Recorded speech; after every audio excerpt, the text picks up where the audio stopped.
Bismillahirrahmanirrahiim. Kusoo dhawow channelka Cali Nuur Tech.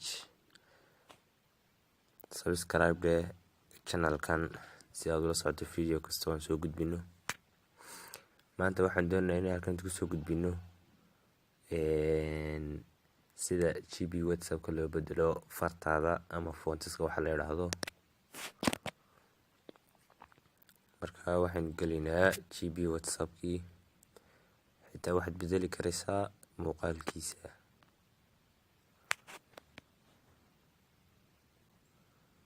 Pinka loo ku gaaranaad soo ku xiran karaysaa. Marka GB WhatsApp markuu sidaa yahay halkaas aynu ku dhufanaynaa. Haddana halkaas aynu ku dhufanaynaa. Waad ka noqonaysaa.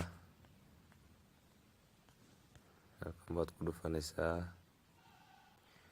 Waxaana faraka doonta dooranaysaa. Kaaga load photo ku dhufo. Imika fartii wuu inoo bedelay.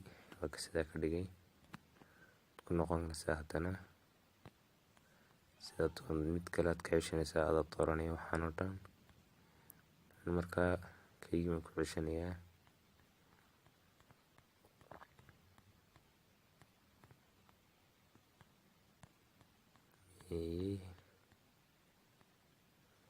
Kan bay iga dhiganayaa. Kaas farta noocaas